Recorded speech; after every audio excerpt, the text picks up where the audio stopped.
evening from London, wrestling fans. I'm your host, Ben Allison, and joining me today, firstly, we have the co-host of the show, Clark Taylor. How are you, Clark? I'm fired up. It's 4th of July Eve. I'm getting ready to grill, chill, watch some fireworks. It's always a good time. Midsummer in America. Gotta love it. Stoked to talk some wrestling. Let's get into it, Ben. Absolutely. Also joining us today, we have the Tuesday Night Delight, a day late. How are you, Shad? I was here on Tuesday yesterday too, but Well, you were I too. I am a real American. Fight for the rights.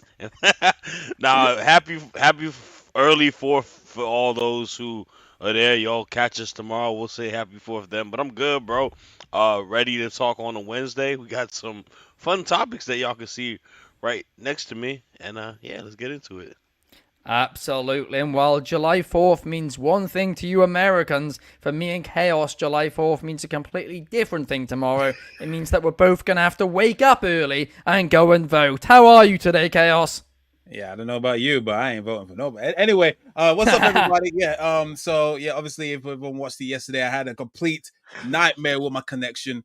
I think Soul was pretty much sprayed some juju juice on my internet connection, and he's probably still hating because I was drinking the Tears of Soul when Drew McIntyre obviously lost at Clash of the Castle again. But don't worry, I got another batch waiting for him at Money in the Bank. But that's another story. But let's get straight to it, shall we? And obviously these guys ain't allowing me to be on Throwback Thursdays anymore. So let me just give you a pre-happy 4th of July as well. Chaos is always invited on Thursdays. We're both exiled from Thursdays, Chaos. Don't worry. But let's get straight. Let's get straight into the opening topic and let's talk about where Ricochet should go. Of course, we know Ricochet has now been added to the WWE alumni section on WWE.com, and we all know what that means. It means he has gone, he has left the company, but where should he go? And I've got a take for this, and I'm going to get into it straight away. I don't think Ricochet should go to AEW. I think in AEW, there are, multiple great matches he could have, but once he has those, I think he's just going to get lost in the shuffle. Instead, I think he should go to New Japan Pro Wrestling. Why? Well, New Japan Pro Wrestling need an established star right now. They have so many great young talents, but they don't have many veterans on their roster. Ricochet was previously with New Japan. He was in the Super Juniors, not the Super Juniors division, the Juniors division. And I think if he returned there as a heavyweight and, took on Naito for the title, hopefully Naito would try in this match. I think Ricochet could be a top main event star in New Japan Pro Wrestling and be somebody to really, push that brand straight back into the spotlight. But Clark, I want to know what you think about this. Where did Ricochet sign? I totally thought I was going to agree with you on New Japan, and it makes a lot of sense for Ricochet to fly over to the pond, sign a one-match deal with New Japan, put on a banger, and then Ricochet right back across the pond and go to AEW. I think you're wrong, Ben. I think AEW is the move for Ricochet. It makes a ton of sense. Ricochet Ospreay's the money match. Go do something cool in New Japan. Find a way to make it even more impactful when you debut in AEW because it's a head fake. Feels too obvious now the next time we have a major debut that it could very well be Ricochet. So have that match in New Japan, maybe even have another independent match somewhere, right? There's plenty of great cards to go around. There's all kinds of good stuff going on. Couple of matches, Ricochet, pun intended, your way over to AEW. And absolutely, because I want to see him and I want to see him and Ospreay on a major stage. That match is too legendary. Despite some of the criticism of that match historically, it's too legendary. It's too legendary not to do on a major stage. Yeah, you are completely right there, and I'll agree with you, but my opinion is literally the complete flip opposite to you, because if he does go to AEW, I want him to go to AEW for one match, and that one match be Will Ospreay, and then Ricochet to New Japan. The complete opposite, right? But I do agree. Maybe he ricochets back and forth between both. Maybe he does. Maybe he uses that forbidden door. Around. Yeah, does it John Moxley. Clean the forbidden doors. Through them, all of them. Maybe he'll break down the other door into TNA as well. But Shad, Maybe it has a ricochet effect and other wrestlers start doing it. I don't know. Oh gosh. Shad, what about you? Where do you think the one and only Ricochet should show up next? So Ricochet is such a versatile wrestler where like any option we say he kind of fits like a glove, and it is difficult to try to pinpoint one place. Obviously AEW is a likely place to a lot of people just because of the financial booking and the connections with Will Ospreay. Also, a lot of other great matches. I mean, him versus Penta, him versus Ray Phoenix, him versus Danielson. Like, there's a lot of great matches there for him as well. But the issue that you brought up was he'd get lost in the shuffle as a star, and I think a lot of Ricochet leaving WWE is because he got lost in the shuffle in WWE. He didn't get booked to his potential being a main event esque caliber talent that a lot of people think he can be. And the way to do that is the most old reliable, decision to go once you leave the WWE. It's going to TNA. And I've had my criticisms towards TNA, but a lot of my criticisms is the fact that they don't have a superb, top notch main event talent on the roster. They got a couple guys right now. They got Nick Nemeth. They got Mustafa Ali. They got Moose, who we'll talk about later. They need to fill those voids, and I think Ricochet going to TNA can be that. I think he can be at the top of the card. He could also be at the top of the X division. He's that type of caliber of an in-ring worker where he can work the X division style. He can work the top of the card, potentially be a champion over there. And I think they have a factor that can benefit him because the in-ring stuff Ricochet does is out of this world. He's one of the best professional wrestlers, one of the best high flyers of all time. It's the character. And I think TNA does a good job with production, with creating storylines and letting people kind of rejuvenate and build a character. He has more free range to kind of do what he needs to do and let us know who Ricochet really is and have a brighter light shining at him. Like you see the stuff that Mustafa Ali is doing once he went there and the vision he had with his character. He's running wild and killing it with that. And I think you could do the same for Ricochet, and yeah, if I had to pick a place out of all those, it's kind of similar to what you were saying with New Japan. I'm going TNA on the other side just because I feel like they could use a guy like him and he could benefit there. So I'm going to go with TNA. A great pick, no doubt about it, but you know what I'm going to bring up, right? Last week you said that certain wrestlers were too big for TNA. Mm-hmm. Surely, if with that logic, Ricochet's too big for it. Well, he's not at the big place anymore. That's the difference, right? True. It's the fact that he's not in WWE at the moment, right? And he is leaving. Like your moral compass and what you want to do is telling me that you don't want to be in the WWE because you feel like you have more aspirations that you want to fulfill in another place, good right? Point. There's not the taste is not being fulfilled over here, so you want to go try something else. And this is the beauty of it too. They got a working relationship with WWE as well. It's a chance for him to kind of get back into WWE once he rejuvenates himself, just like Drew did, just like Cody was able to do, not in TNA, but like in that same breath, like go to a place, build yourself back up, and maybe come back if you want to. It's his choice. I don't know him, right? I don't know what's going on in his mind. I mean, he's got his beautiful wife in WWE, and he's leaving the WWE, so it must mean that he wants to do something completely different because that, like, man, I'm married. Like, being with your partner, and that makes it a lot easier, especially with them with traveling, so it must mean he wanted to do something else, but hey. Yeah, no, I do agree with you. Clearly, that there's something missing for him, and WWE couldn't offer that. And that's why, other than the Will Ospreay match, I agree with you. I can't see how AEW can offer that if WWE can't. Unless they're going to make him, a main event star. We do have a comment. I can't even show that comment. He is quoting a bar that I said in a battle. Hey, salute to you, bro. Matt Williams was. I said it yesterday. I said a line where I said, "You're making me. I'm splitting hairs that I don't have. Obviously, I don't have hair." He's like, "You have bars," and I told him to watch my battles, and he did. So You did. salute to Matt Williams. That's love. It's a Paramore bar.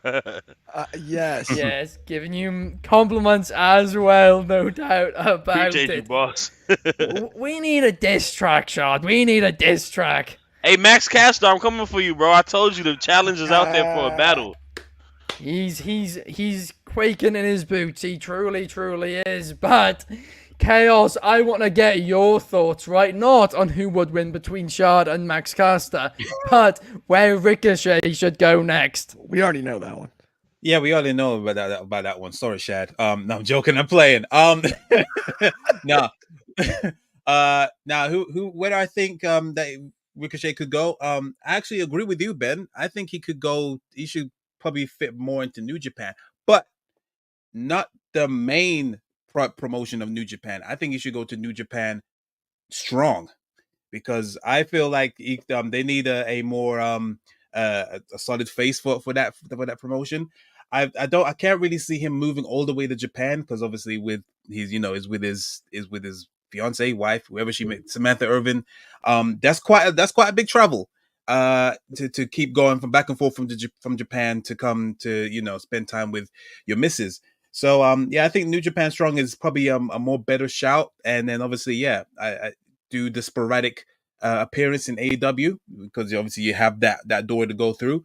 And yeah, because I feel like if he goes to AEW, I'm sorry, the amount of people that has been quote unquote game changers, and they are just sitting in catering or just not doing anything right now in AEW, and they're filled to the brim with Ricochet-esque people. Of course, I want to see Ricochet versus Dante Martin. I want to see Ricochet versus Matt Sydal. I want to see obviously him against Will Ospreay. But with AEW, they can easily just splurge on those instantaneously, and then what? To be honest, I can't really see him as a potential AEW World Champion.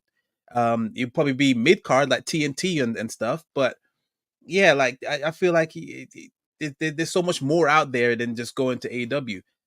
So yeah, I feel like New Japan Strong. You pretty much staying stateside with the potential to probably go to Japan every now and again.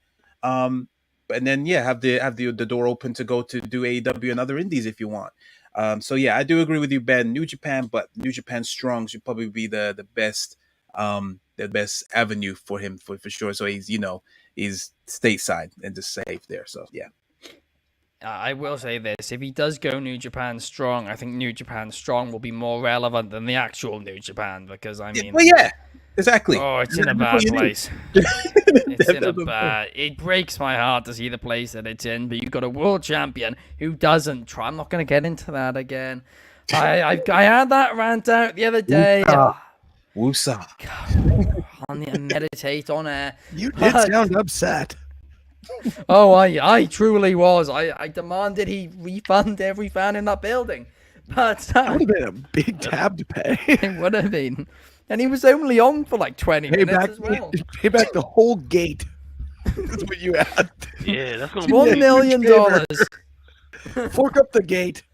Nah, screw that. The way my bank account is set up. That's one big wire transfer. He gonna have to wrestle. They're gonna have to make him wrestle like 1 million matches in AEW. Just go to a Walmart MoneyGram each person individually for their ticket. Oh wow, he just did not care. Like genuinely, like there has never been a performance by a wrestler on AEW like that. I thought, okay, they don't care. In fact, I have yet to see that match. Go on. Didn't care. Before we get to the next topic, you can ask Clark. Numerous times while we were watching it on the live stream, I was like, "This match is so boring." I was like, "This is the worst match of the entire card thus far, including the pre-shows, including the pre-show matches." I was like, "This is so boring," and it was late on the East Coast for me at that time. Also, I'm an old man, so I go to bed fairly early. But I'm just like, "Yo, this match is putting me to sleep," and I blame it. I had to rewatch Swerve and Ospreay again in the morning because I didn't get to appreciate it as much live, because that match literally was like taking Dude. melatonin, bro. I was legitimately like trying to like keep it positive, and I felt bad. I was just sitting there like, at least Naito's facial expressions are still entertaining. Yeah. I was No- just no trying joke. To, like dig for like something. Wow.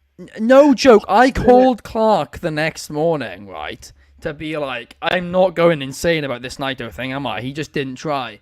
And Clark started trying to bring out facial expressions, and I was like, "Oh, No, well, I look, was just like, he's clearly I thought done, the then, one isn't he?" good thing was that the facial expressions were still entertaining. Yeah, I told him his new name is Knight, yo. Yeah. Match just put you to night. We're gonna go yo. night night. We're gonna go Dude, night night, yo. he spent more time taking off this 3-piece suit than he did taking the match seriously. It was ridiculous. Yeah. Put more effort into it, that's for sure. But anyway, let's now move on to the next topic, because it's an interesting conversation, right? Should Mercedes Moné turn heel? Some people are saying it's too early for her to turn heel. Others, such as myself, think now is the right time. Why? Well, Mercedes Moné is at her best when she is a heel, and she's about to go into a feud with Britt Baker. Britt Baker has only just returned, so she'll obviously be over with the crowd. Okay, this is a perfect opportunity to have Moné turn heel and do a heel Moné versus a babyface Britt Baker. But Clark, I know you're a huge fan of both of these women, and I want to find out what you think about all of this. I'm fired up about this rivalry, and I think it's going to be tough to navigate. This is going to be an interesting one. I would look into the AEW schedule and ask myself, when's the next time they're in Britsburg? Because if that's the case, that's a perfect time. That crowd will be rocking for Britt, for sure. Every time they're in Pittsburgh, that's what happens. Next time they're in Boston, though, even if you turn Mercedes heel, she is going to get cheered, I think. Still, it wasn't as big as everybody thought, but I still do think that hometown crowd cheers for her. That's why New York chanted against her. That's the only reason that she got heelish chants in New York City. That's a sports rivalry, right? That's it. It happens in multiple towns, and it's why Orton gets it tough in Chicago. It's why it made sense to debut CM Punk after Orton's return in Chicago. Chicago and St. Louis can't stand each other. That was a tough place for Orton to return, and to his credit, I thought it was cool that that's where he made his in-ring return, because he's a team player. But that doesn't benefit him in any way as a babyface. So I think it comes down to scheduling here, because if we're going to draw straight lines and one's got to be the heel, one's got to be the face, I'm not sure which right now. And I don't mind them both being tweeners and fully themselves to see how this rivalry can play out. I think that's the route that I would go. I wouldn't necessarily turn either or do anything definitive. I would have them just be fully themselves on the microphone and kind of see what happens and go off the crowd reaction. We talk about how pro wrestling is the one forum where fans actually, their voice has an impact. We saw it with Cody Rhodes this year in Mania season. Let's see what the fans think after these first few exchanges when it comes to Dr. Britt Baker and Sasha Banks. I don't mind that. AEW doesn't do it very often. I hate it. They do it too much. They do these face versus face this one feuds I have every no other problem. week. This isn't face versus face, though. This is different. These are two tweeners, because neither one's a true face. You have a dentist and you have a CEO. Think about what their characters represent. Neither one's a true baby face. No, Nothing you are right there. Those two personas says like, oh, good guy, right? Like that's not the case. Do we love them for their ability to perform and their charisma? 100%. And that part of it, that is a great point. And so I don't with this one in particular, I don't mind it. Whoever gets the most reaction tonight, just peep that, and you got your answer. Right there. That's a good point too. But at the same time, I think Mercedes Moné, and I've said it before and I'll say it again, Mercedes Moné gets heel heat like barely anybody else can when she's a heel. I think that's where she's at her finest. Such a good heel that she can easily get fans to turn on her. Not in Boston, you're right, but at the same time, they went to Boston just a couple months ago. They, teased her debut, and they could barely sell tickets. So why on earth would you go back there anytime soon, right? Boston Garden's a big building. And there's multiple buildings in Boston. It's a large major city.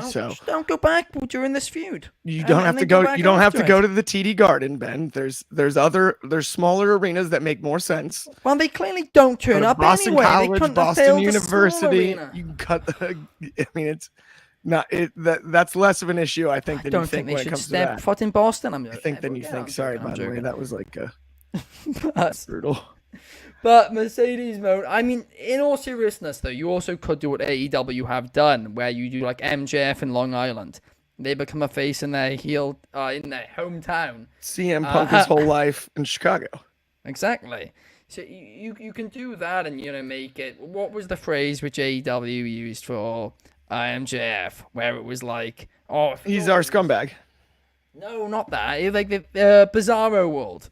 They said when it was all opposite. But, I mean, listen, I do agree with you, though, that both of these women, like, neither one of them are, naturally faces, because they've both been heels before and they've both been faces. And really good heels. Both are really good heels. Exactly. Yeah, it's a tough one. It truly, truly is. I just think Britt Baker is ever so slightly a better face than a heel. Whereas I think Mercedes Moné is one of the best heels in the industry. And that's why I'd go that direction. Fair. But let's head to the comment section.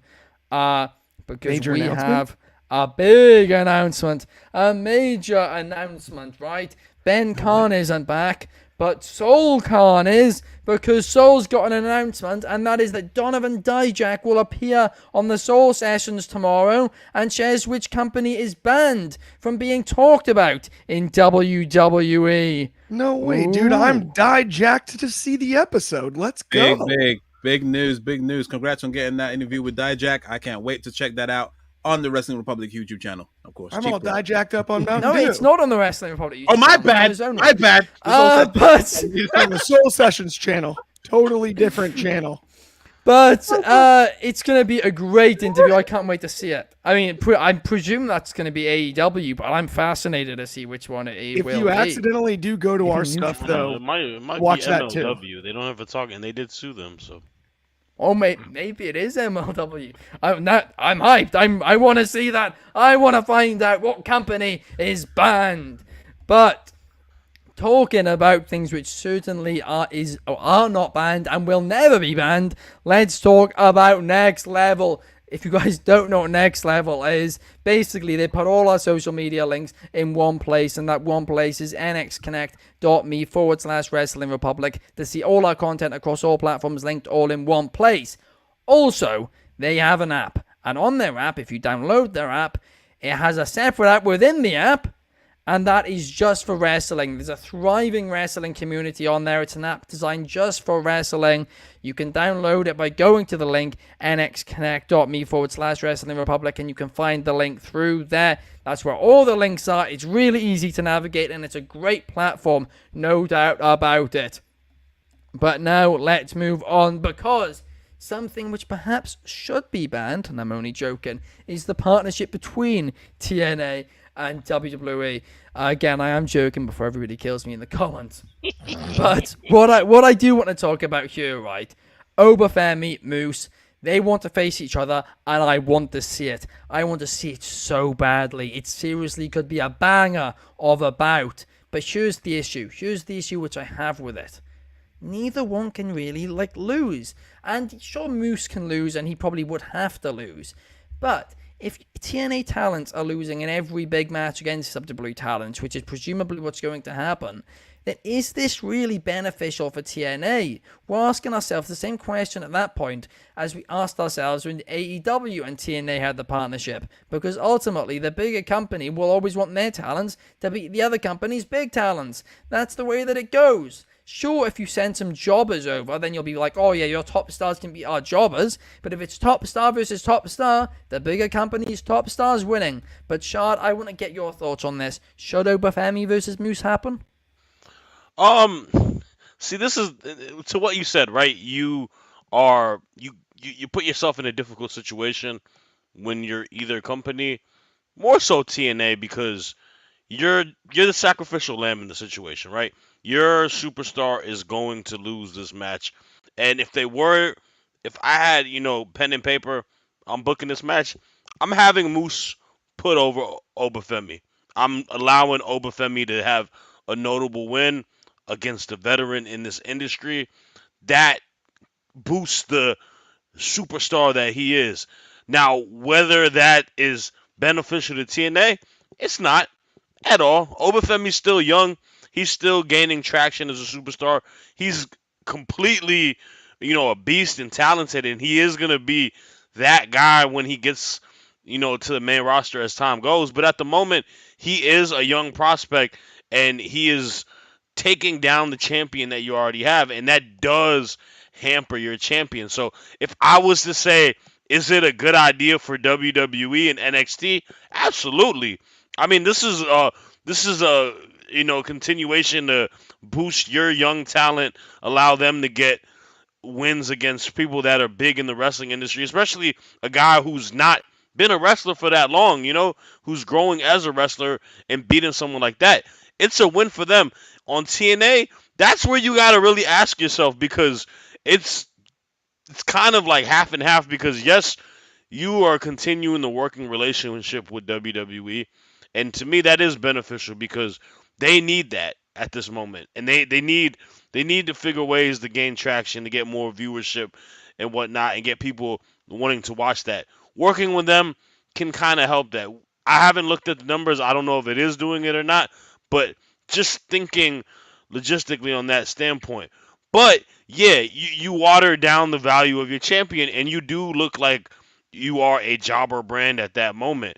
And the fans are going to continuously to say that. So there has to be some sort of even trade to it. But in this particular matchup, I would absolutely hate to see Obafemi take a loss to Moose. As talented as Moose is, Obafemi cannot lose in a matchup versus Moose. And yeah, at the end of the day, it's the ball is in TNA's court. If they can accept that and be like, you know what, that's fine, we can afford that, and we can figure ways to, maneuver through it. Moose is also a heel, right? So it can also, you know, be okay that way where heels can take losses. Or do you just be like, nah, I don't want our world champion to take a loss, and you just don't let it happen? It really is on their court, but I would like to see it personally, just because I think that would be an amazing match. Yeah, no, absolutely. I agree with you completely. From a business perspective, it doesn't make much sense, but from a fan perspective, it is a dream match. Please give it to me. And yeah, we're gonna have to wait and see, because it is now up to WWE management and TNA management, right? Obafemi and Moose both want the match. Fans want the Yeah. match, but the management want the match. Yeah, I mean, we spoke about it yesterday in regards to Obafemi. I think Obafemi needs to just win, Yeah, until he 100%. needs to lose, because this guy is literally the void that will be filled once you lose a Roman Reigns. Like you lost a Brock Lesnar, like a guy of his physical stature being that dominant. I'm boosting him up at all aspects. I'm giving him every title you need to make him look legitimate, and I'm pushing him straight to the moon, like Cameron Grimes says. Yes, no doubt about it. I mean, I said it months ago, I'll keep saying it. Braun Breaker and Obafemi are going to be the equivalent to Stone Cold and Rock of this new generation. I truly believe that. I think they're going to be the two top stars in the WWE men's division. But now let's move on, because talking about WWE, we have the son of the former owner of WWE, and that is Shane O'Mac, Shane McMahon himself, because Tony Khan addressed it this week. He said that he is a fan of Shane McMahon and he'd be interested in having talks with him, although they, as of this time, as of that time, they had not had any discussions yet. So it brings the question, should Shane O'Mac join AEW? Anthony Ricciardi on WrestlingRepublic.com this week posted an article giving his thoughts on it and why he thinks it should happen and why he thinks Shane should join the Elite storyline and be, a big force within that. And I think that could be super interesting. But Chaos, I want to get your thoughts. Could we see, or should we see, Shane O'Mac in AEW? Wow, I need to check out that article from Anthony, because yeah, that sounds very interesting. See if it lines up. But do I want to see Shane McMahon in AEW? I mean, the fantasy booking side of me would say hell yes. I mean, obviously, out of pettiness and if Tony Khan wants his Eric Bischoff joining Vince McMahon um situation or segment, then 100% that would be something that will get the wrestling community talking forever. Like not even just the wrestling community. I think it will go like global. I think the fact that someone that is the son of someone that built this crazy conglomerate of a company sides with the competition. I mean, that is major news. And yeah, like I said, the fantasy booking side of me said, yeah, hell yeah, I want to see it, but it's at the end of the day, I feel like right now, if they try to do it, if they wanted to do it tomorrow, I feel like I'd be a bit too soon, because right now the McMahon's name has a big asterisk on next to it, and understandably so, because obviously the father of that man is currently in a pretty ugly lawsuit right now, and it's not looking great. So if and I feel like with the power of media, that will overshadow no matter how big that will happen. You see Shane McMahon shaking hands with Tony Khan, very similar, in a similar way to when Eric Bischoff shook Vince McMahon's hand on that stage at Raw. It will just be overshadowed just by what's going on with Vince. So yeah, I feel like, and even if when that gets closed up, I don't think that's gonna be or like forgotten anytime soon. So yeah, as much as for business wise, it'll be great.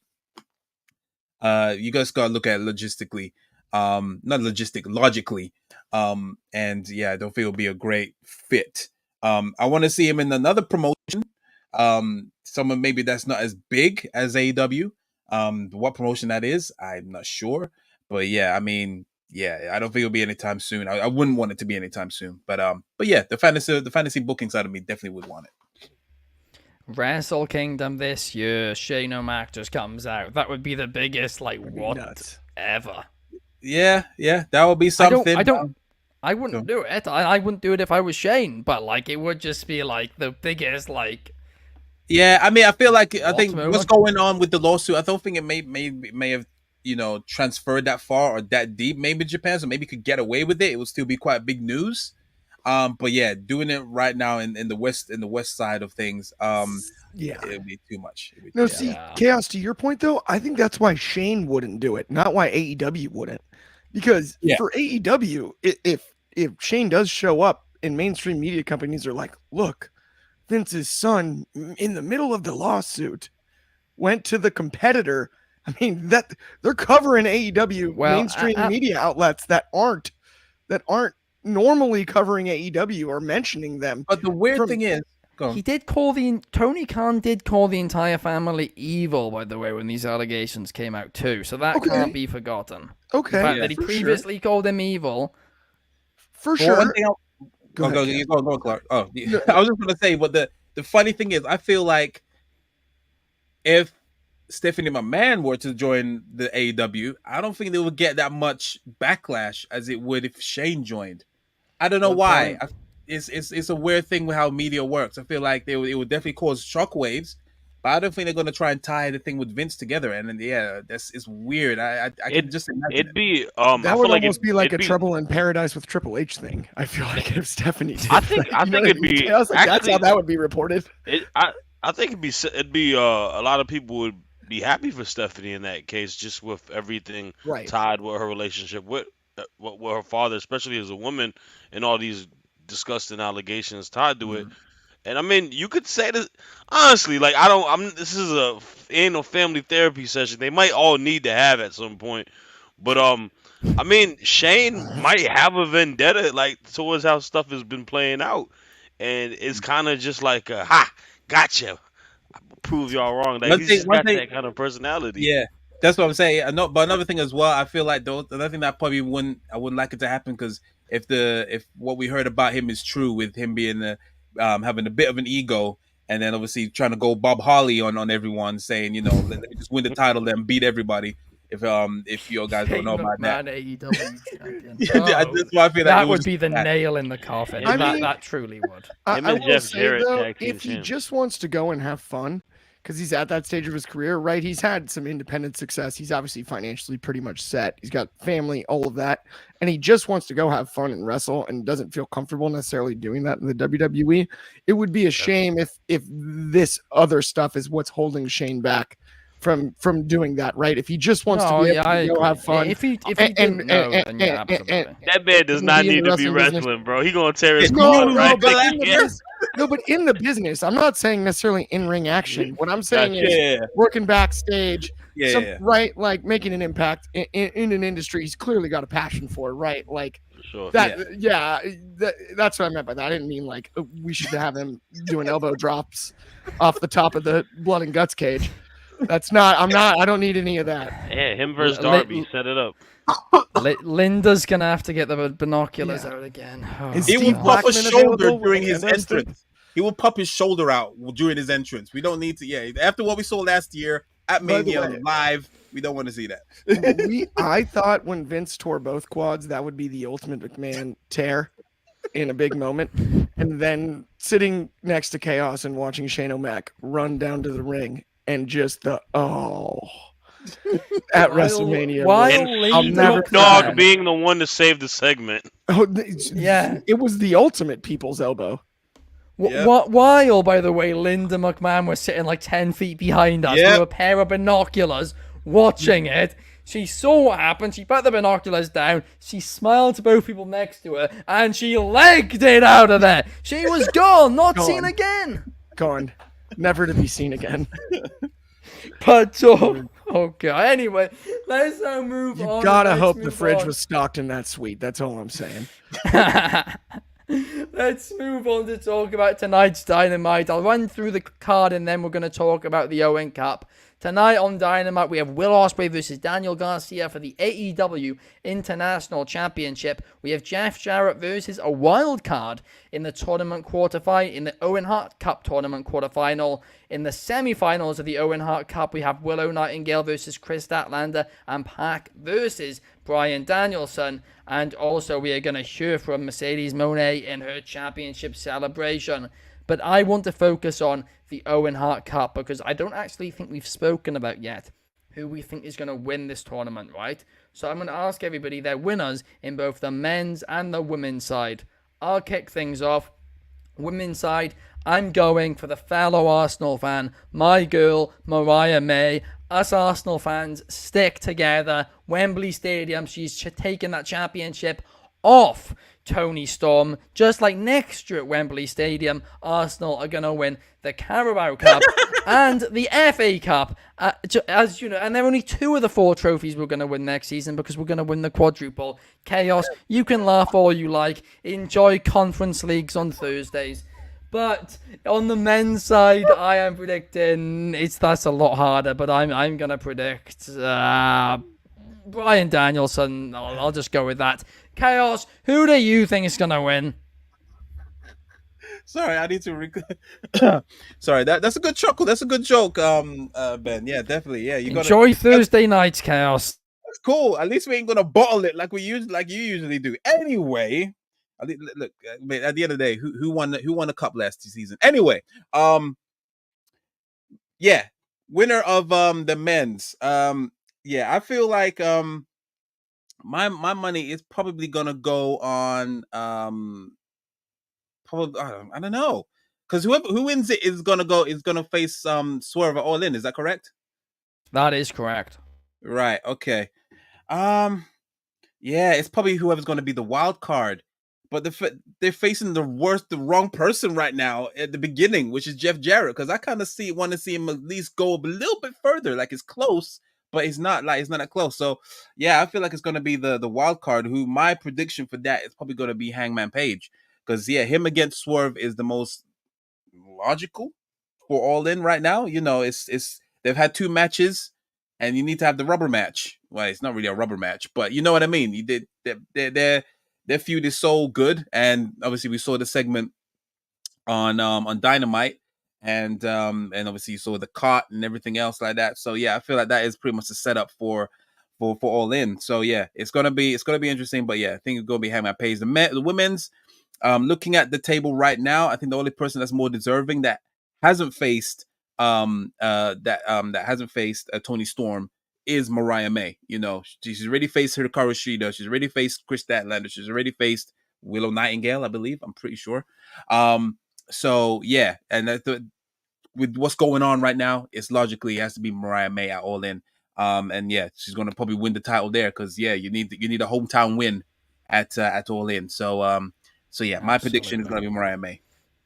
I've heard a rumor of a completely legit and definitely not fake source that the other day Mariah May was seen in an airport bumping into Stan Kroenke, right? And the source could lip read, and they saw Stan Kroenke say that, hey, Mariah May, if you win at Wembley, we'll make special Arsenal kits for you next season. So all the players will be wearing a Mariah May kit.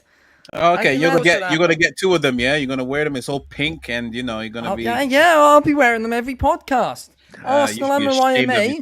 I thought Two of my favorite things. The only thing that Arsenal's gonna win is Mariah May winning that title. That's the only thing that Arsenal's gonna win. That's all they're gonna do. She's gonna be our good luck charm, our mascot, shall you say?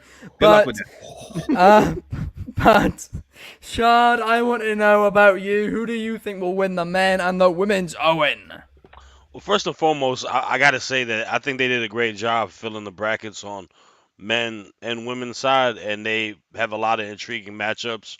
Um, I'll start ladies first, of course. I'm a proper gentleman.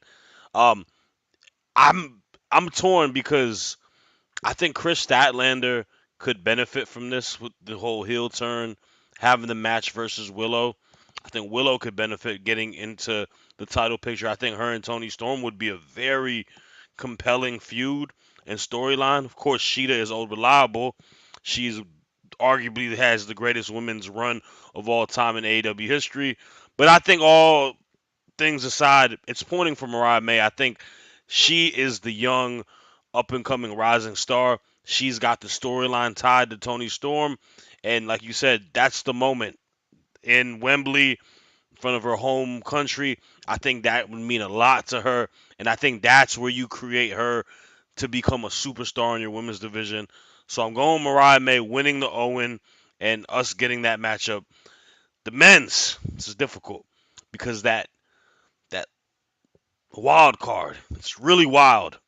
And I agree. I would like to see Jeff Jarrett go far just because his promo package was incredible.